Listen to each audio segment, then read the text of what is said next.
नमस्कार साथियों, आपका बहुत बहुत स्वागत है academy of science and arts by author Prakash sir के यूट्यूब चैनल पर।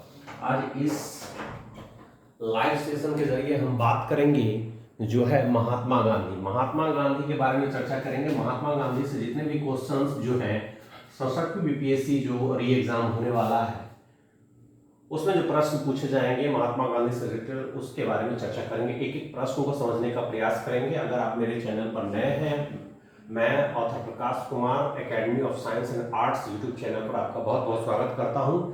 सबसे पहले हम महात्मा गांधी के इंट्रोडक्शन को जानने का प्रयास करेंगे कि महात्मा गांधी का अगर हम जन्म देखें तो महात्मा गांधी का जन्म 2 अक्टूबर 1869 को हुआ था दोस्तों। इसलिए 2 अक्टूबर को जो है ये अहिंसा विश्व अहिंसा दिवस मनाया जाता है। विश्व अहिंसा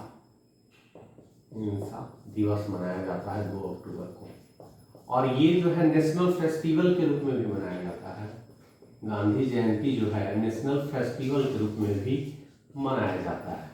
मैं आपको बता दूं कि महात्मा गांधी का जन्म जो है 2 अक्टूबर को जो हुआ था वो हुआ था गुजरात में हुआ था, गुजरात में, और पोरबंदर में हुआ था।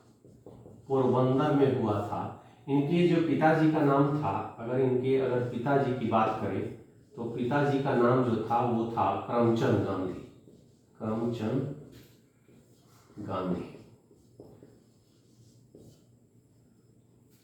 गांधी इनके पिताजी का नाम था, जैसा कि आप जानते हैं। और इनकी माता का नाम पुतली बाई थी। अगर इनके माता का नाम देखें, माता का नाम जो था वो पुतली बाई थी। और इनके पत्नी का नाम अगर देखा जाए, इनके पत्नी का नाम जो था कस्तूरबा गांधी। कस्तूरबा गांधी। दोस्तों, एक चीज आपको पता होगा कि महात्मा गांधी अहिंसा में, सत्य और अहिंसा में विश्वास करते थे। सत्याग्रह का जो उन्होंने साथ लिया था। और मैं बता दूं कि इनका जो विवाह जो हुआ था कस्तूरबा गांधी के साथ वो 1883 में हुआ था। देखिए, जन्म 1869 में हुआ था, लेकिन इनका जो विवाह हुआ था वो 1883 में हुआ था। दोस्तों, कई बार क्वेश्चन पूछ लिया जाता है कि महात्मा गांधी का जो है विवाह कब हुआ था। और इनके 4 पुत्र थे, है ना।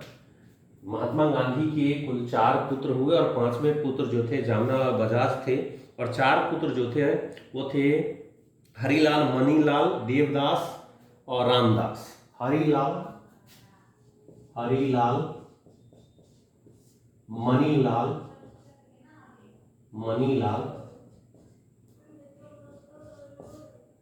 रामदास। दोस्तों, इनके 4 पुत्र हुए हरिलाल, मनीलाल, रामदास और आपका देवदास। और 5वें पुत्र थे जामनालाल बजाज। जामना लाल बजाज। ये इनके अपने पुत्र नहीं थे, ये गोद लिए थे। कहने का मतलब है कि कुल 5 पुत्र हुए, मेनली 4 थे, हरिलाल, मनीलाल, रामदास और देवदास, और जामनालाल जो है 5वें पुत्र थे। तो दोस्तों, ये जो हम बात कर रहे हैं इनके इंट्रोडक्शन के बारे में बात कर रहे हैं। और आपको पता होगा कि उसने 1889 से लेकर के 1891 ईस्वी तक, 1883 में इनकी शादी हो गई, लेकिन ये 1889 से लेकर के, याद रखिएगा, 1889 से लेकर के 1891 तक, 1891 तक वो जो है वो London, I mean to tell that, London में जो है इंग्लैंड चले गए और वहां रह करके जो है लॉ की स्टडी की। लॉ की स्टडी जो है वो लंदन में उन्होंने या इंग्लैंड में किया। 1889 से लेकर के 1891 के बीच में लॉ का अध्ययन, कानून का अध्ययन करने के लिए लंदन चले गए महात्मा गांधी। तो दोस्तों, आप इसका स्क्रीनशॉट ले सकते हैं। वीडियो कैसा लग रहा है जरूर कमेंट करेंगे, लाइक करेंगे और मेरे चैनल को सब्सक्राइब भी करेंगे आप लोग, क्योंकि ये बहुत ही इंपॉर्टेंट वीडियो हो जाता है आप लोगों के लिए, क्योंकि एग्जाम में यहाँ से क्वेश्चन पूछे जा सकते हैं। बहुत महत्वपूर्ण टॉपिक है और डेफिनेटली एग्जाम में यहाँ से प्रश्न पूछे ही जाते हैं। दोस्तों, आगे हम चर्चा करेंगे जो कि इम्पोर्टेंट है महात्मा गांधी से, और भी महत्वपूर्ण पॉइंट्स जो है जिसकी हम चर्चा करेंगे। जैसा कि आप जान रहे हैं कि महात्मा गांधी का योगदान भारतीय स्वतंत्रता आंदोलन में बहुत ही महत्वपूर्ण रहा है। और महात्मा गांधी का जो है योगदान 1919 से लेकर के 1915 से लेकर के 1947 तक रहा है दोस्तों। 1915 से लेकर के 1947 तक जो है महात्मा गांधी का जो है योगदान रहा है। अगर हम बात करें कि 1892 या 93 में, 1892 के लगभग में, 92 में जो है 92-93 में जो है वो जब वो पढ़ करके लौट करके आए 1891 में, तो वो 1892-93 में वो कहाँ गए, तो साउथ अफ्रीका गए।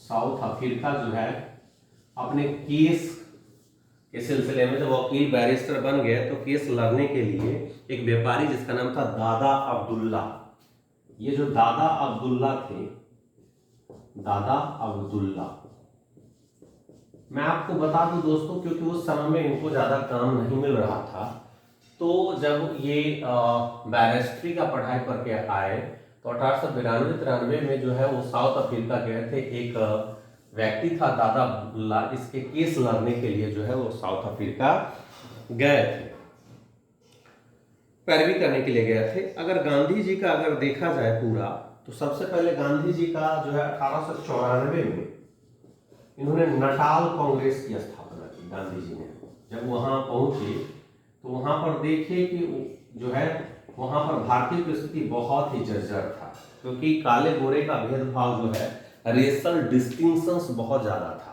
क्योंकि अंग्रेज का शासन वहां पर भी था। हम सभी जानते हैं कि नेल्सन मंडेला जो है 30 वर्षों तक जो है लड़ाई लड़ करके जो है वो साउथ अफ्रीका का आज़ाद करवाए।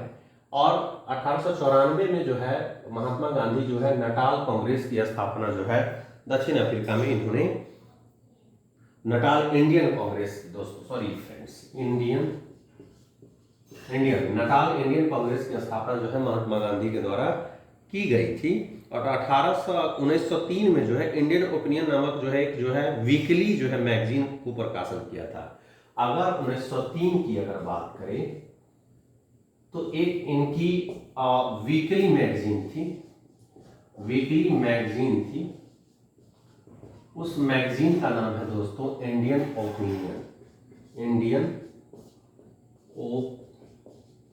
ओपिनियन। इस पत्रिका का जो है शुरुआत प्रकाशन जो है 1903 में महात्मा गांधी ने किया। जैसा कि 1894 में वो नटाल इंडियन कांग्रेस की स्थापना किया। 1892-93 में जो है दादा अब्दुल्ला केस की पैरवी के लिए जब वो लंदन से 1889 से 91 के बीच में लंदन से बैरिस्ट्री पढ़ करके आए, तो वकालत करने के लिए पहला मौका मिला इनको दादा अब्दुल्ला का पैरवी करने के लिए साउथ अफ्रीका में। और साउथ अफ्रीका में ही जो इनका अगर कैरियर देखा जाए तो 1894 में वो नटाल इंडियन कांग्रेस की स्थापना उन्होंने किया। और 1903 में जो है वीकली मैगजीन इंडियन ओपिनियन की जो है शुरुआत जो है इनके द्वारा की गई। अगर बात करें 1904 में, तो ये फिनिक्स आश्रम की स्थापना उन्होंने किया। तो जो चीजें बहुत महत्वपूर्ण है, कई बार एग्जाम में पूछ लिया जाता है। 1904 में जो है इन्होंने फिनिक्स जो है आश्रम की जो है स्थापना जो है, आश्रम की स्थापना जो है इनके द्वारा की गई। फिनिक्स आश्रम की स्थापना महात्मा गांधी ने 1904 में जो है साउथ अफ्रीका में किया था। अगर देखो 1910 में टॉल्स्टॉय फर्म की स्थापना जोहान्सबर्ग में, 1910 में टॉल्स्टॉय फार्म की स्थापना की। मैं आपको बता दूं कि महात्मा गांधी के आध्यात्मिक गुरु जो थे वो लियो टॉल्स्टॉय थे, और ये टॉल्स्टॉय से बहुत ज्यादा प्रभावित थे। वैसे राजनीतिक गुरु तो गोपाल कृष्ण गोखले थे, लेकिन अगर महात्मा गांधी के जो अगर स्पिरिचुअल अगर गुरु कहा जाए तो टॉल्स्टॉय थे, जिसने वार एंड पीस जो है बहुत ज्यादा प्रभावित किया था। टॉल्स्टॉय ने जो वार एंड पीस जो है पुस्तक लिखी थी, और 1910 में इस टॉल्स्टॉय फर्म की स्थापना किया महात्मा गांधी। 1904 में फिनिक्स आश्रम की स्थापना, 1903 में जो है वीकली मैगजीन जो है इंडियन ओपिनियन की शुरुआत किया। और 1894 में नटाल इंडियन कांग्रेस की स्थापना जो है इन्हीं के द्वारा किया गया था। 1892-93 साउथ अफ्रीका में जो है वो दादा अब्दुल्ला के केस की पैरवी के लिए वो साउथ अफ्रीका गए। और महात्मा गांधी का जो कैरियर सफर रहा 1915 से 1947 तक रहा, क्योंकि 30 जनवरी 1948 को उनकी मृत्यु हो जाती है। तो तो आप देख रहे हैं academy of science and arts by author Prakash sir. और ये जो वीडियो है स्पेशली महात्मा गांधी से संबंधित जितने भी कॉम्पिटिटिव एग्जाम हैं, एसएससी बैंक, एसएससी रेलवे, या आप यूपीएससी की तैयारी कर रहे हैं, या आप बीपीएससी का एग्जाम देने जा रहे हैं, तो उसके लिए ये बहुत ही शानदार वीडियो होगा। इस वीडियो को आप जरूर पूरा देखें और शेयर करें अपने दोस्तों के बीच। अब हम आगे बात करते हैं दोस्तों। आप लाइक भी कर दें, शेयर कर दें दोस्तों के बीच, सब्सक्राइब कर दें मेरे चैनल को। ये वापस कब आया? देखिए दोस्तों, महात्मा गांधी जो है जब साउथ अफ्रीका गए, तो साउथ अफ्रीका से लौट करके अगर हम उसको देखते हैं, महात्मा गांधी की जो रिटर्निंग होती है वो 9 जनवरी 1915 को जो है महात्मा गांधी वापस आते हैं। 9 जनवरी 1915 को जो है महात्मा गांधी रिटर्न आते हैं। कहां से? South Africa to India. ये 9 जनवरी को जो है भारतीय प्रवासी दिवस मनाया जाता है। भारतीय प्रवासी दिवस मनाया जाता है हर साल 9 जनवरी को जो है भारतीय प्रवासी दिवस इसलिए मनाया जाता है कि दक्षिण अफ्रीका से जो है, क्योंकि दक्षिण अफ्रीका ने महात्मा गांधी को जो है, मतलब कैरियर वहां भी उनका रहा, लेकिन महात्मा गांधी को महात्मा जो है वो बिहार ने बनाया और भारत में आकर को महात्मा बने। लेकिन सत्याग्रह का प्रयोग सबसे पहले उन्होंने कहाँ किया? तो दक्षिण अफ्रीका में किया। और 9 जनवरी 1915 को जो है वो वापस लौट के आए। और इसी 9 जनवरी को हर साल जो है भारतीय प्रवासी दिवस जो है मनाया जाता है। इस पॉइंट को आप नोट डाउन कर लें। और वो फरवरी मार्च 1915 में जो है शांति निकेतन में रहे। फरवरी मार्च में जो है शांति निकेतन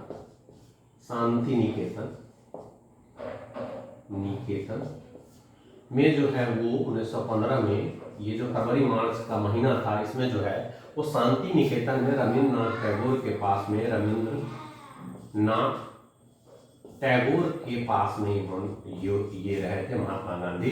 शांति निकेतन की स्थापना जो है आप जानते हैं कि रविन्द्रनाथ टैगोर ने की थी। रविन्द्रनाथ टैगोर जो थे वो बहुत ही सुलझे हुए इंसान थे और उनका भी आज़ादी में बहुत महत्वपूर्ण योगदान है। राष्ट्रवाद के बारे में बहुत अच्छा जो है थॉट जो है रविन्द्रनाथ टैगोर ने दिया है।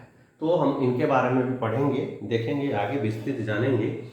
तो इसी समय में जो है ये फरवरी मार्च के महीने में जो है 1915 में जब शांति निकेतन में जो है रहे रविन्द्रनाथ टैगोर के पास में, तो रविन्द्रनाथ टैगोर ने जो है महात्मा गांधी को महात्मा की उपाधि दी थी। महात्मा की उपाधि जो दी गई थी वो रविन्द्रनाथ टैगोर के द्वारा दी गई थी महात्मा गांधी को। और कब दी गई थी? जब वो शांति निकेतन में जो फरवरी मार्च में रहने गए थे। गांधी जी ने रविन्द्रनाथ टैगोर को जो है गुरुदेव की उपाधि दी थी। उसी समय में गांधी जी जो थे वो जो है रविन्द्रनाथ टैगोर को गुरुदेव की उपाधि दी थी। कई बार एग्जाम में पूछ दिया जाता है कि गुरुदेव की उपाधि जो है किसने दिया था? तो महात्मा गांधी ने जो है रविन्द्रनाथ टैगोर को, और रविन्द्रनाथ टैगोर ने महात्मा गांधी को जो है महात्मा की उपाधि जो दिया था वो फरवरी मार्च 1915 में दिया था, जब वो शांति निकेतन में रहने के लिए आए थे। मैं आपको बता दूं कि जब वो 1915 में भारत वापस लौटे थे, तो 9 जनवरी 1915 को, तो भारतीय प्रवासी दिवस जो है 9 जनवरी को हर साल मनाया जाता है। लेकिन एक चीज है, जब इनकी मुलाकात गोपाल कृष्ण गोखले से हुई, तो गोपाल कृष्ण गोखले ने जो है इनको कहा कि अभी आपको आंदोलन करने की जरूरत नहीं है। 1916 में जो लखनऊ अधिवेशन हुआ तो उसमें ये भाग लिए थे महात्मा गांधी। उनको गोपाल कृष्ण गोखले ने कहा कि अभी पहले भारत की स्थिति को परखो कि कैसा स्थिति है, बढ़िया से समझो इंडिया को, उसके बाद आंदोलन करना। तो 15 आते हैं और 15 से 16 जो है भारत के दशा को देखते हैं, भारत की स्थिति को परखने का प्रयास करते हैं, जैसा कि गोपाल कृष्ण गोखले ने जो है महात्मा गांधी को कहा था। 1915 से 16 के बीच में जो है वो भारत की स्थिति से वो परिचित होना चाह रहे थे कि भारत का सिचुएशन कैसा है, क्योंकि कोई भी कदम उठाने से पहले उसके बारे में बहुत बढ़िया से जानकारी, रिसर्च होना जरूरी है। तो 15 से 16 के बीच में भारत के, क्योंकि वो आए थे साउथ अफ्रीका से आए थे, 1892-93 में गए थे, लगभग 20-22 वर्ष रह करके वो वापस लौटे थे। तो भारत के बारे में उनको उतना जानकारी नहीं था, भारत के बारे में जानकारी उतना नहीं था। तो भारत के बारे में जो सिचुएशंस था 1915 के समय में, उस समय उनको जानकारी नहीं था, इसलिए उनको कहा गया कि आप इसके बारे में थोड़ा सा रिसर्च कर लिए। तो 1 सालों तक उन्होंने रिसर्च किया और 17 में फिर जो है उन्होंने अपना पहला सत्याग्रह जो है पश्चिम चंपारण से शुरू किया था। 3 कट्टे आंदोलनों को समाप्त करके चंपारण सत्याग्रह उन्होंने शुरू किया था। गांधी जी ने अपना राजनीतिक गुरु जो बनाया था, एक बात ये भी आप नोट करें, ये जो है राजनीतिक गुरु जो बनाया था वो बनाया था गोपाल कृष्ण गोखले, गोपाल कृष्ण गोखले को। याद रखिएगा दोस्तों, आध्यात्मिक गुरु की अगर बात करें तो लियो टॉल्स्टॉय को बनाया था, लेकिन महात्मा गांधी के जो राजनीतिक गुरु जो अपना बनाया था वो गोपाल कृष्ण गोखले को बनाया था। देखिए, एक चीज और जानना जरूरी है कि महात्मा गांधी को एक और उपाधि दी गई थी, वो दी गई थी कैसर-ए-हिंद की उपाधि। तो आप देखिएगा, कैसर-ए-हिंद की उपाधि जो दी गई थी, कैसर-ए-हिंद की उपाधि जो दी गई थी महात्मा गांधी को, वो अंग्रेजों के द्वारा दी गई थी। और ये दी गई थी कब? 9 जनवरी 1915 को ब्रिटिश सरकार के द्वारा 9 जनवरी 1915 को इसलिए दी गई थी कि वो जान रहा था कि ये जो है साउथ अफ्रीका में तांडव मचा के आया है और सबको जागरूक करके आया है, और नाको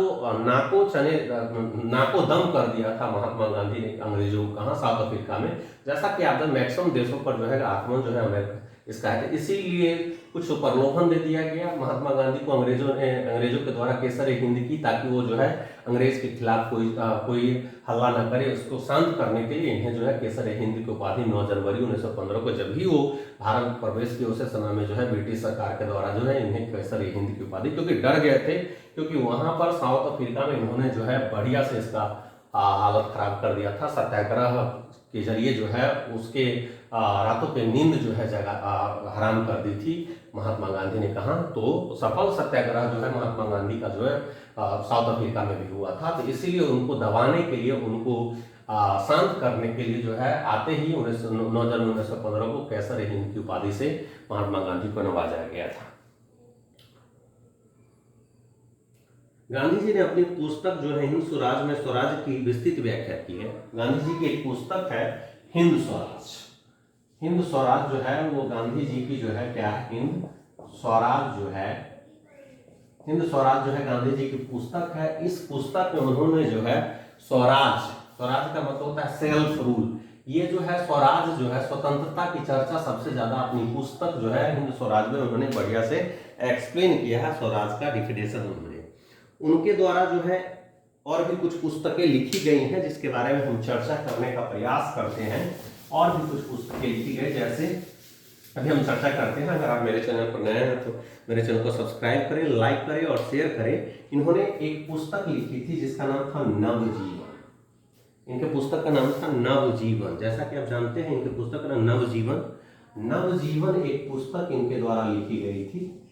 नवजीवन ये गुजराती में लिखी गई थी इनके द्वारा, गुजराती में, क्योंकि गुजरात के थे और कई सारे लैंग्वेजेस ये जानते थे और बहुत बड़े विद्वान व्यक्ति थे, आध्यात्मिक नेता थे। ऐसा नहीं है कि ये राजनीतिज्ञ थे, राजनीतिक से बढ़कर के ये आध्यात्मिक नेता थे महात्मा गांधी। अपने सत्य और अहिंसा को जो है सफलतापूर्वक अंग्रेजों के खिलाफ यूज किया और मुख्य हथियार इनका जो है सत्य और अहिंसा ही था। और इनकी जो एक पुस्तक थी यंग इंडिया जो था वो इंग्लिश में इन्होंने लिखा था। जैसा कि अभी हम चर्चा किए, इन्होंने हिंद स्वराज में क्या किया था चर्चा, स्वराज को डिफाइन किया था। नवजीवन गुजराती में लिखे थे और यंग इंडिया जो है इंग्लिश में इन्होंने लिखा था। और हरिजन पत्र का प्रकाशन 1933 में आरंभ किया। हरिजन इनकी एक पत्रिका थी, मैगजीन थी, पत्रिका थी। इसको उन्होंने 1933 में जो है इन्होंने शुरुआत किया। तो याद रखिएगा, जैसे हमने हिंद स्वराज पुस्तक की बात की, हमने नवजीवन की बात की, यंग इंडिया की बात की, हरिजन की बात की, जो कि 1933 में जो है एक मैगजीन था जिसका जो है शुरुआत की गई थी। इनकी आत्मकथा थी the story of my experiments with truth. My experiments with truth, सत्य के साथ मेरे प्रयोग। ये पुस्तक, ये इनकी आत्मकथा थी, ऑटोबायोग्राफी थी। बायोग्राफी थी। ऑटोबायोग्राफी जो है महात्मा गांधी की ऑटोबायोग्राफी जो है the story of my experiments with truth थी, जो लिखा गया था महात्मा गांधी के द्वारा। ऑटोबायोग्राफी का मतलब होता है कोई व्यक्ति अपनी जीवनी अगर खुद लिखता है तो उसे ऑटोबायोग्राफी कहते हैं, और कोई व्यक्ति अगर किसी दूसरे व्यक्ति का जीवनी लिखता है तो उसे बोलते हैं बायोग्राफी। तो ये इनकी अपनी ऑटोबायोग्राफी थी, माय एक्सपेरिमेंट्स विथ ट्रूथ। अब हम बात करते हैं अगले पॉइंट की। इनके जो एक भजन थे, वैष्णव जन को तेनु तेनु कहिए, वैष्णव जन को तेनु कहिए, ये इनके भजन थे। और इस भजन को बहुत ज्यादा ये पसंद करते थे और हमेशा इसको इस्तेमाल करते थे। इसको जो है नरसिंह मेहता ने इसको लिखा है, नरसिंह मेहता ने लिखा है। दोस्तों अगर आप देख सकते हैं, वैष्णव जन को तेनु कहिए, यह जो है पसंदीदा भजन था। हमेशा ये इसको भजन को गाया करते थे महात्मा गांधी, है ना।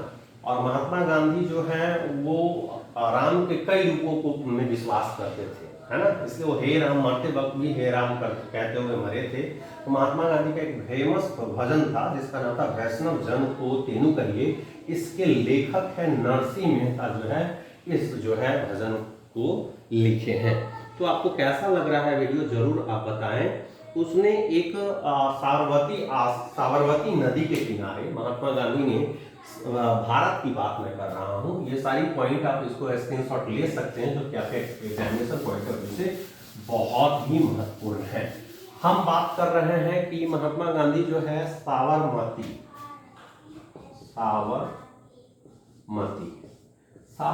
नदी के किनारे इन्होंने एक आश्रम जो है स्थापित किया था। उस आश्रम का नाम था साबरमती आश्रम।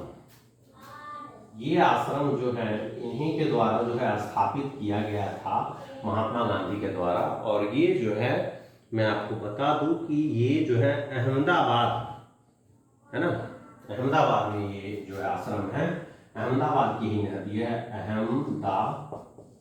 अहमदाबाद। ये नदी जो है अहमदाबाद की ही नदी है। और अहमदाबाद की एक नदी है साबरमती नदी, और इसी नदी के किनारे जो है महात्मा गांधी ने एक आश्रम जो है आश्रम की स्थापना की थी, वो था साबरमती आश्रम। जैसा कि आप जानते हैं, डोनाल्ड ट्रंप जो है जो जब राष्ट्रपति थे तो जब दौरा किए थे, मोदी से मिलने के लिए आए थे, तो इसी आश्रम में जो है वो गए थे, क्योंकि महात्मा गांधी बहुत समय जो है ये साबरमती आश्रम में ही अपना व्यतीत किए थे, जो कि साबरमती नदी के किनारे है, अहमदाबाद में है ये। अब मैं बता दूं, गांधी जी की हत्या 30 जनवरी 1948 को जो है दिल्ली के बिरला भवन में कर दी गई, 30 जनवरी को। इसलिए 30 जनवरी को 1948 को जो है महात्मा गांधी की हत्या जो है एक हठधर्मी नाथूराम गॉडसे के द्वारा जो है कर दी गई। और ये कहाँ था, ये दिल्ली में इनकी हत्या की गई थी, एसिसिनेशन किया गया था। और वो जगह था दिल्ली का बिरला भवन। बिरला भवन जो है दिल्ली का, बिरला भवन में वो प्रार्थना सभा में थे, बिरला भवन प्रार्थना सभा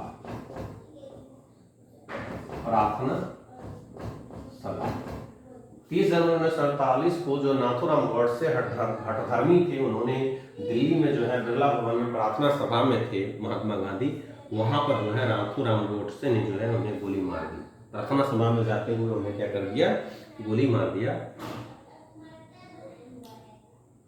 1917 से लेकर 1918 के बीच में। चलिए अब इनका जो है कैरियर शुरू होता है, वो आंदोलन के बारे में हम चर्चा करेंगे, कौन कौन से आंदोलन इनके द्वारा चलाए गए थे, जो आपके एग्जाम के पॉइंट ऑफ व्यू से बहुत ही महत्वपूर्ण है। तो शेयर करते जाइए दोस्तों, ज़्यादा से ज़्यादा शेयर कीजिए इस वीडियो को, क्योंकि ये बीपीएससी पीटी के लिए बहुत ही शानदार सेशन होगा। क्योंकि हिस्ट्री अगर नहीं आपने किया और ये रिवीजन का अच्छा मौका है, तो 1917 से लेकर के 18 के बीच में, 17 से 18 के बीच में इन्होंने 3 संघर्ष किए। कितने संघर्ष किए दोस्तों, इन्होंने 3 संघर्ष, जो 1917 से 18 के बीच में इन्होंने 3 संघर्ष किए।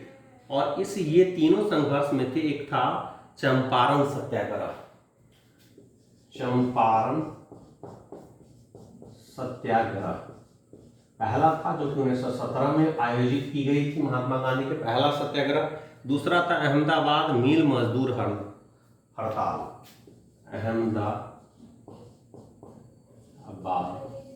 अहमदाबाद मिल मजदूर हड़ताल ये था। ये जो हुआ था वो हुआ था आपको 1918 ईस्वी में हुआ था। ये 1918 में हुआ था दोस्तों। और तीसरा इनका जो था वो खेरा सत्याग्रह था। खेरा सत्याग्रह देखिए दोस्तों, खेरा सत्याग्रह जो आयोजित की गई थी, जैसा कि आप जानते हैं खेरा सत्याग्रह जो आयोजित की गई थी वो 1918 में ही की गई थी। ये भी आपको 1918 में, मतलब 1917 से 18 के बीच में 3 संघर्ष महात्मा गांधी ने चलाए। एक था चंपारण सत्याग्रह, दूसरा था अहमदाबाद मिल मजदूर हड़ताल, और पहला आंदोलन महात्मा गांधी में भारत में आने के बाद ये चंपारण सत्याग्रह जो हुआ था वो बिहार से जुड़ा हुआ है दोस्तों। बिहार लोक सेवा आयोग की तैयारी कर रहे हैं तो यहाँ से 3-4 क्वेश्चन एग्जाम में पूछ ही लिए जाते हैं। अभी जो हम वीडियो चला रहे हैं इसमें से 4 से 5 क्वेश्चन आपके एग्जाम में 67वीं बीपीएससी पीटी में देखने को मिलेंगे। तो ये जो चंपारण सत्याग्रह, जो चंपारण है ये क्या है, बिहार स्टेट में है। और चंपारण सत्याग्रह जो 1917 में जो है वो जो है महात्मा गांधी के द्वारा, क्योंकि ये किसके लिए चलाया गया था, तो तिनकठिया पद्धति के लिए चलाया गया था। उसके बाद दूसरा जो हड़ताल था वो था अहमदाबाद मिल मजदूर हड़ताल, और तीसरा था वो खेरा सत्याग्रह। तो सबसे पहले हम चंपारण सत्याग्रह के बारे में थोड़ा सा जान ले कि देखिए चंपारण सत्याग्रह जो है सबसे पहले महात्मा गांधी को बुलाने का काम राजकुमार शुक्ल ने किया था। कुमार शुक्ल ने, और राजकुमार शुक्ल की मुलाकात 1916 में होती है जब कांग्रेस का लखनऊ अधिवेशन होता रहता है। लखनऊ अधिवेशन में राजकुमार शुक्ल की मुलाकात, राजकुमार शुक्ल जो है पश्चिम चंपारण के मुरली भरावा गांव के निवासी है। मुरली भरावा, अगर कई बार ये भी क्वेश्चन पूछ दिया जाता है, मुरली भरावा गांव से ताल्लुकात रखते हैं। और ये जो है राजकुमार शुक्ल जो है लखनऊ अधिवेशन में गांधी जी से इनकी मुलाकात हुई थी। तो गांधी जी को बिहार आने के लिए अपना समस्या बताए थे कि जो तिनकठिया पद्धति चल रहा था, तिनकठिया पद्धति। मैं आपको बता दूं कि ये तिनकठिया पद्धति होता क्या है। मतलब आप जानते हैं कि बिहार में आप बहुत जगह चलता है, 20 कट्ठा को हम 1 बीघा कहते हैं। तो इस 20 कट्ठा में जो है 3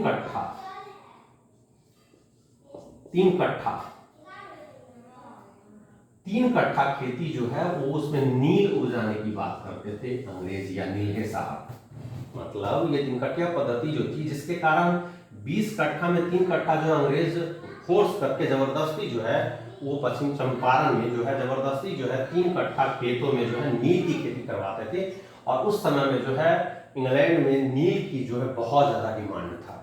उस समय में जो है नील का जो डिमांड जो था वो इंग्लैंड में बहुत ज्यादा था। तो 3 कट्ठा खेत में जो है, और जब ये नील की खेती होती थी तो जो है ये जो है इनफर्टाइल बंजर हो जाता था। ये जो भूमि क्या हो जाता था, बंजर हो जाता था, जिसके कारण जो किसान जो है बहुत दुखी थे, बहुत असंतोष भर गया था, असंतुष्ट थे अंग्रेजों के इस प्रशासनिक व्यवस्था से, इस नीति से, इस शोषणकारी नीति से जो है उब चुके थे चंपारण के किसान। और ये किसान के नेता थे राजकुमार शुक्ल। और राजकुमार शुक्ल को ये किसान थे चंपारण में जो त्रस्त थे अंग्रेजों के जुर्म से, अंग्रेजों के अत्याचार से, जो उसके खेतियों के साथ किया जा रहा था, उनके खेती को बर्बाद किया जा रहा था, कृषि को तहस नहस किया जा रहा था। चंपारण सत्याग्रह के जो चंपारण में जो है किसान थे उसके नेता राजकुमार शुक्ल, वो जो है वो लखनऊ अधिवेशन गए, उसमें महात्मा गांधी से मिला और महात्मा गांधी को ये सारी बात बताया कि देखिए ऐसा ऐसा बात है कि बिहार में जो है चंपारण में जो है वो अंग्रेज जो है बहुत ज्यादा शोषण कर रहे हैं किसानों का। 20 कट्ठा जमीन में 3 कट्ठा खेत में जो है वो क्या कहते हैं, नील उग जाता है, और इसके वजह से खेत जो है 3 कट्ठा जमीन जो है क्या होता है, बंजर हो जाता है, और कई सालों तक बंजर रहता है, जिसके कारण खेती सही से नहीं होती। और दयनीय हाल है किसानों का बिहार में, इसलिए आप चले। तो 1916 में नहीं आए, वो बोले ठीक है हम आएंगे, पहले उस स्थिति को देखेंगे, स्थिति को देखने के बाद ही हम जो है वहां पर आएंगे। तो महात्मा गांधी जब 1917 में जो आते हैं चंपारण सत्याग्रह में, इस आंदोलन के, इस तिनकठिया पद्धति के खिलाफ जो है आंदोलन का आगाज करते हैं और अंततः जो है महात्मा गांधी की जीत मिलती है और तिनकठिया पद्धति को क्या किया जाता है, मजबूर होकर के जब महात्मा गांधी बिहार में प्रवेश करते हैं तो कहते हैं कि आप बाहर चले जाइए, नहीं तो आपको हम अंदर कर देंगे। लेकिन महात्मा गांधी डरते नहीं है और पहला सत्याग्रह का प्रयोग जो है महात्मा गांधी ने चंपारण सत्याग्रह से शुरू किया और तिनकठिया पद्धति को जो है वो खत्म करवाया और ये आंदोलन सफल आंदोलन कहलाया, पहला आंदोलन भारत में और बिहार में, और वो सफल। इस प्रकार से महात्मा गांधी के राजनीतिक जीवन की शुरुआत होती है और पहला ही आंदोलन जो है हिट सुपर हिट रहता है, जिसके वजह से ये तिनकठिया पद्धति समाप्त हो जाती है और जो ये जो बंजर भूमि की जो समस्या थी और जो किसानों के साथ जो अत्याचार था उससे छुटकारा मिल जाता है। इसके कारण गांधी जी बहुत फेमस हो जाते हैं और क्षेत्रों में गांधी जी की मांग बहुत ज्यादा, क्योंकि वो पहला आंदोलन और वो सफल आंदोलन रहता है, इसलिए लोग जो है खुश हो जाते हैं। अब है अहमदाबाद मील मजदूर आंदोलन। ये अहमदाबाद मील मजदूर हड़ताल की बात कर रहे हैं, तो इसके बारे में मैं बता दूं कि जो है मील मजदूर और मील मालिकों के बीच जो है प्लेग बोनस के लेकर विवाद था। प्लेग फैल गया था उस समय में, तो इसलिए मील मालिक और मजदूर के बीच में पंगा चल रहा था कि वो बोनस चाह रहे थे। प्लेग जो फैल गया था उसके लिए बोनस चाह रहे थे और वो बोनस देना नहीं चाहते थे। गांधी जी ने अनशन के बाद मील मालिकों को जो है 35% बोनस देने के लिए स्वीकार करवाया। तो इस प्रकार से मील मजदूरों को 35% बोनस मिला और ये भी आंदोलन उनका जो है सफल रहा था, अहमदाबाद मील मजदूर हड़ताल। उसके बाद खेरा सत्याग्रह। खेरा के किसान फसल नष्ट हो जाने के कारण लगान को स्थगित कर देना चाहते थे। खेरा सत्याग्रह में क्या हुआ 1918 में कि फसल नष्ट हो जाने के कारण ये लोग क्या करने लगे कि लगान नहीं देना चाहते थे, चाह रहे थे कि जो ब्रिटिश सरकार है वो लगान को क्या कर दे, स्थगित कर दे, और लगान स्थगित कर देंगे तो इससे क्या होगा।